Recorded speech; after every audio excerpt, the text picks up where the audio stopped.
April 14, 2005, H.R. McDaniel, M.D., traveled to Denver, Colorado to speak at the Capitol building as an invited guest of State Senator Sean Mitchell.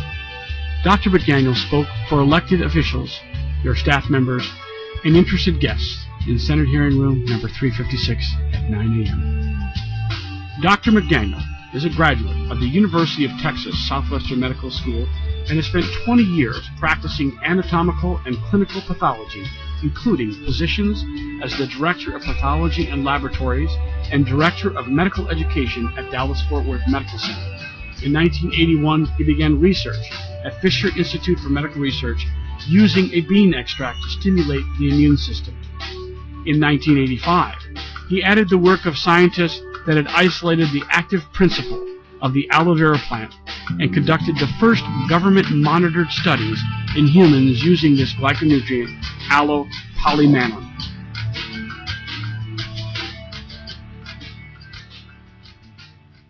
Ladies and gentlemen, Dr. Reg McDaniel. Now, we would not be talking today if in 1994 the Dietary Supplement and Health Education Act, referred to DSHEA, was passed. And it had in the preamble a statement that is law of the land that I can assure you I did not learn in medical school. It says science has shown that optimal nutrition is essential for good health, to prevent disease, and to restore health. That is a very vast-reaching statement.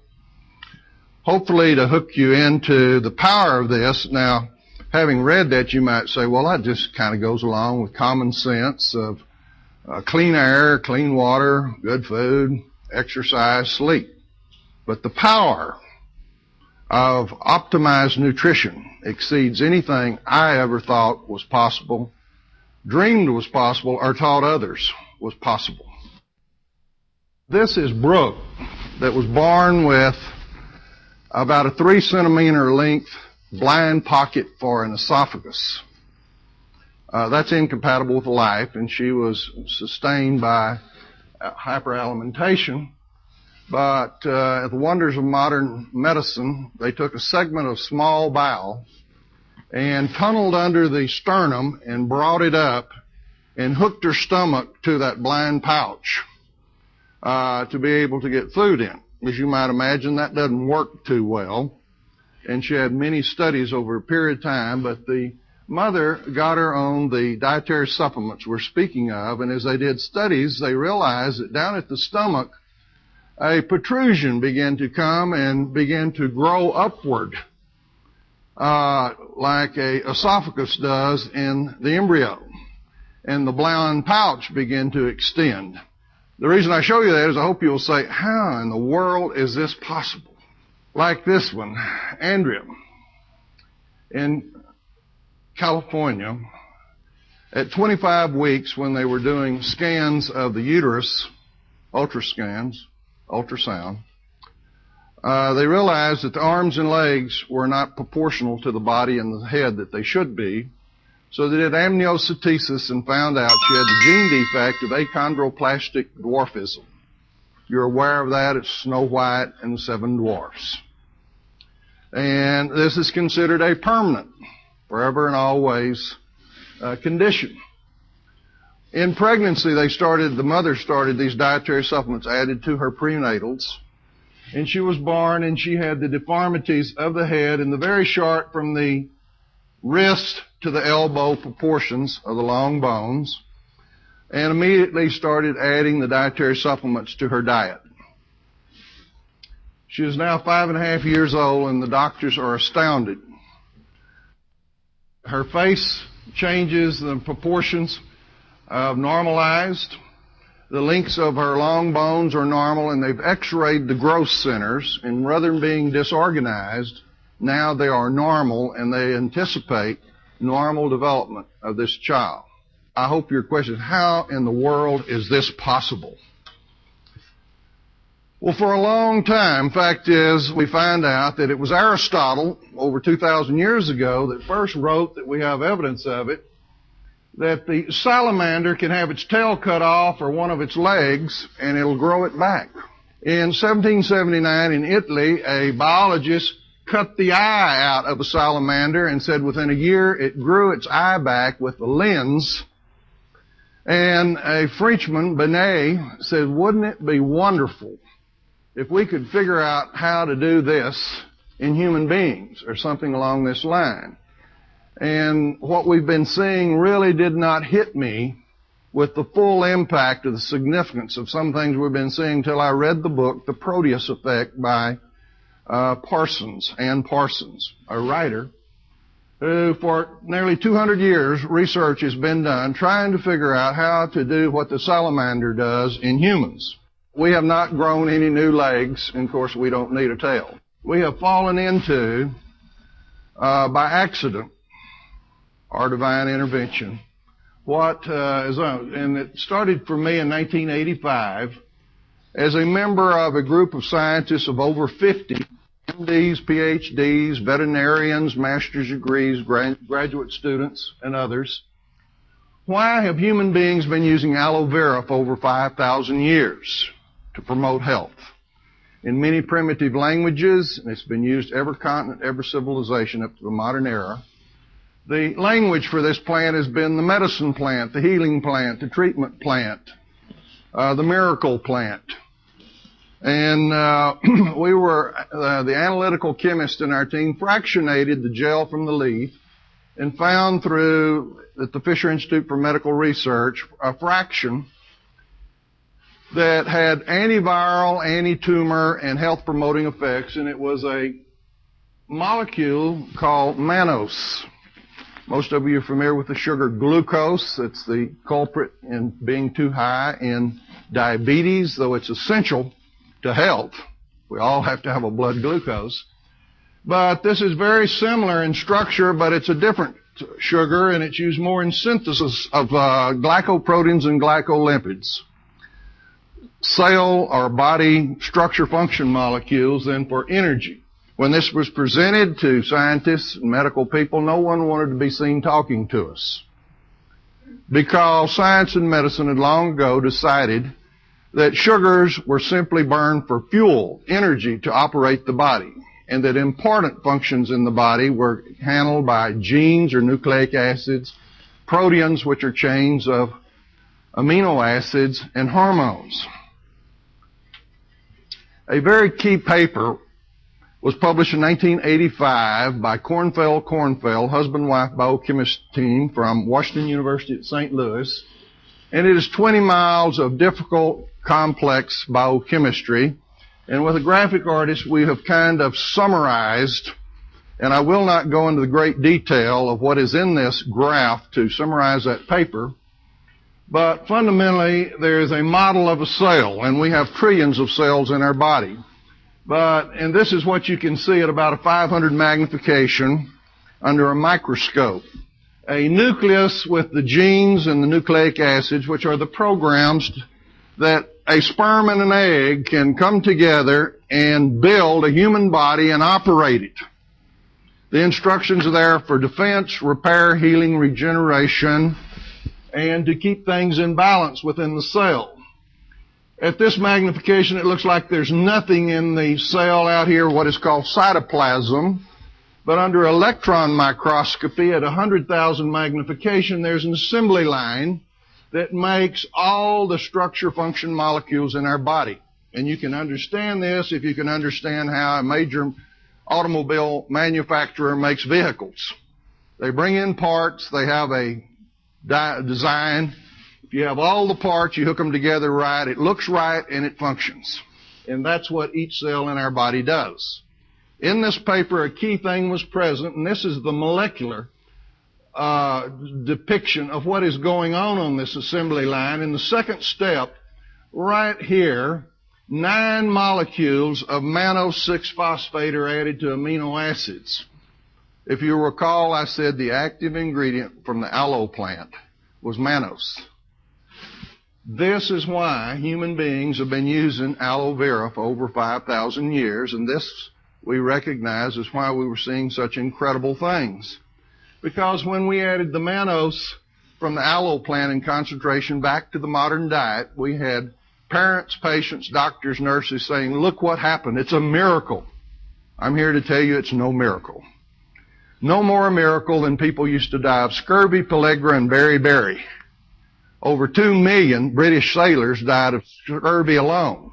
I've been a physician 42 years this year, and I have never seen a case of scurvy, pellagra, or beriberi, because we found out substances so small it's difficult to even analyze them are vitally important. And if they're missing from our food, it can be lethal and cause deformity. And that is the nature of this. Another point about this is we raise mannose sugars in the rice paddies and the grain fields across North America by the untold tons. But when you make white rice and white enriched flour, you strip it out, put it into animal food, and when you add it back, incredible things happen. Now, having found this before the Deshaies law was passed in '94, we entered into a new drug approval process, which is in 3 phases. First, it's toxicity phases, starting in animals and tissue culture. We did this with the active ingredient from the aloe glyconutrient now, glyco from the Greek, meaning sweet or sugar. And our problem was we found no toxicity. That is medical heresy. The father of pharmacology, Paracelsus, 500 years ago, said all drugs are poisons. The benefit depends on the dose. And to not be able to, in huge amounts for extended period, to cause any toxicity to the liver, kidneys, bone marrow is without precedent. Now you go into a second phase, a third phase, and the point I want to make is that it takes about 10 to 20 years to go through this, and the U.S. pharmaceutical industry says it costs about $840 million to do this. I saw in Wall Street Journal that Vox, that they claim $813 million was spent getting one claim for pain for arthritis. Well, fortunately, with the Dietary Supplement Act of '94, we abandoned this because dietary chains of mannose sugars, that doesn't sound like a drug, does it? And it's not toxic. And in fact, it doesn't work like a drug. But a key point of this is why new drugs cost so much. And if we had been successful in going through this, I can assure you, what is made available for 65, 75 cents a tablet or capsule or in bulk for 25, 35 cents would be selling somewhere between $8 and $15 for the same amount. Well, at this point, we abandoned it because this law was passed. Along the way, we had been seeing some unusual and unexpected clinical responses. Fact is, responses that I was taught and taught others will not happen. We had Down syndrome children getting out of special education, beginning to remember and be healthy and even change their appearance. We had children with gene defects where their brains don't develop, leukodystrophies, come out of coma and begin to develop. We had Alzheimer's patients that had been mute for 1-2 years, now can stand before you and talk to you just as I can. We had old stable strokes up to 26 years, major motor and sensory defects return. We had autistic children and Asperger's and mild form of this, and dystonias and ADD, ADHD, Parkinsonism. We have over 300 documented Parkinson patients that have responded. Huntington's chorea, traumatic brain injury, and then fetal alcohol syndrome, and I have a asterisk there because I was invited to go to Canada to explain how these children had gone from special education, IQs less than 50, to regular classes and estimated IQ over 100. This was kind of like a slap in the face and a wake-up call that, as I showed you the assembly line of just restoring a few missing parts, just did not seem to cover the significance of this. And there was a clue back when we were doing the phase 1 toxicity studies before the Deshaies Act that after 1 week of adding this to the diet of dogs in their peripheral blood, and it was followed then by AIDS patients, ulcerative colitis patients, cancer patients, then hospital employees, students, on rotations through the hospital, in other words, normals. And for orientation, this is the normal size of a red cell. These are platelets, 1 to 2 micron, about 6 micron here. These are lymphocytes, the nucleus about 6 microns. But in the peripheral blood, there were huge cells. And here's one that is, the gene is turned on and it's beginning to make substances that are structure function. For over a year, we call these cells G cells because that's what I said the first time I saw them. Gee, I've never seen anything like this in blood. But this precipitated studies to determine could this be toxicity or damage. And eventually we found out by sophisticated instrumentation that these cells were monocyte macrophages which participate in defense, repair, and healing, which we were seeing clinically. And so we said, well, these are just very active cells doing what they always do better. If you will notice, before taking the products, if you had a white cell count of, say, 10,000, there would be 10,000 dots here. But there's a fluorescent channel to identify what kind of cells these are with an antibody with a fluorescent tag on it. And most people are aware that AIDS patients have a virus that attacks their CD4 helper lymphocytes. And if you had the proper antibody with the fluorescence on it, the computer can separate it out and you can get your count of how these cells have been attacked by the virus. So these could be CD4 helper lymphocytes. Under the red arrow, there are no big cells. But a week after adding to the diet the active ingredient from the aloe plant, the polymannose, here are the big cells. And with the proper antibody, they are monocyte macrophages, and we thought we had the answer to the problem and forgot it for 15 years. Now, I showed you an assembly line, and a very key point I wanted to make from that these are substances that are made on the assembly line, and they're called interleukins, tumor necrosing factor, interferons. Here are colony growth factors for repair.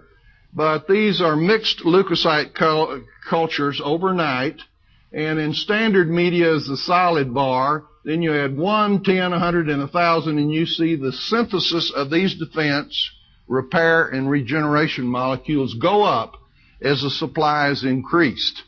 These are involved with communication between white cells, particularly, that I have found in the lung a virus or in the kidney a bacteria or an abnormal cell, and to do something about it. Remember, they're called cytokines, cell activators. They're sent between cells much like IBM cards. And on the assembly line I showed you, as you add more of the mannose, more is made, and this allows increased promotion of health. Now, a paper was published in the National Academy of Science 2003, and it's entitled A Human Peripheral Blood Monocyte. Remember, that's what we call those cells, CD14. Derived subset acts as pleural potential stem cells. Pleural potential stem cells means from your own bone marrow. Adult stem cells can make all the cell layers that embryonal stem cells make, from the surface ectoderm, the cells in the middle, the mesoderm, the cells at the center, the endoderm, which are epithelial cells on the surface, endothelial cells that line the capillaries of the blood, liver cells, T lymphocytes, macrophages, mature ones, and neurons. Remember the list of the conditions I said that were responding that should not respond. Well, this shows that the type of cells that we were showing on the flow cytometry can make all of these, and they're listed in the paper as you add cytokines, the very molecules that I just showed you in the bar graphs that your own cells can make. They were using recombinant DNA and other exogenous added to the stem cells and getting this differentiation. Now, to show you the magnitude of the fetal alcohol syndrome children from the Indian reservations in Canada, these are 36 traits. They're questions that are asked of the school-age fetal alcohol syndrome child. One of the questions would be they do things in public that it's only appropriate to do in private, and you can't teach them otherwise. And it goes down through many questions like this. And over time, they have learned that if you have, of these 36, from 10 to 15 yeses, these children will never be educatable, trainable, employable, never live independently, and be a ward of the state for life. These 7 children averaged 27.7. The lowest was 20. That is terrible fetal alcohol syndrome damage from the toxicity of alcohol. But the adoptive and foster parents said, on putting them on these supplements that are designed for children, they've improved. So we modified this and said, if you said yes on a score of 1 to 10, from normal to terrible to impossible, how bad it is. And it was an average of 8. Terrible, terrible fetal alcohol syndrome damage.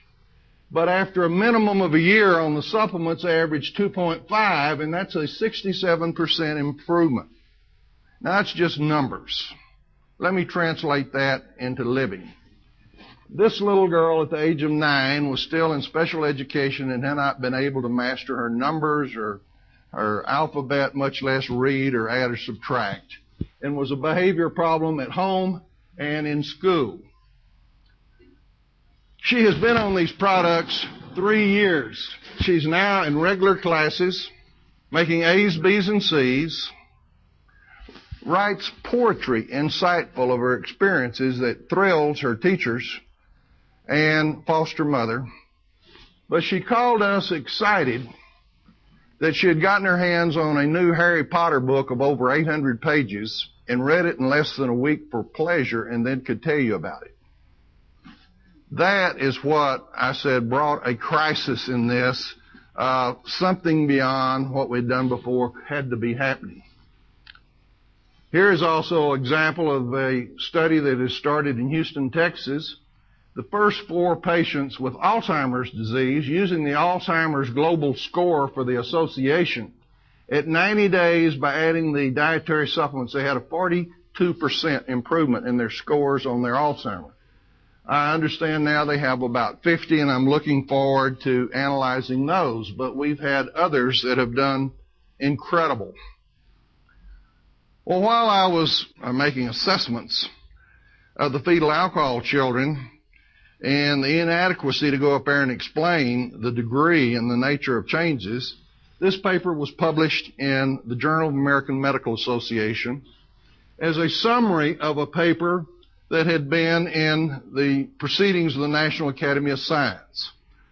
2 science authors, MD, PhD, Eva Mezzi from the National Institutes of Health, and Dr. Barbara Krohn, neuropathologist at Johns Hopkins, report in this on 4 female leukemic patients at Johns Hopkins, 2 teenagers and 2 in the 20s, that had all the treatment for leukemia, including high-dose chemotherapy with bone marrow rescue from only male donors.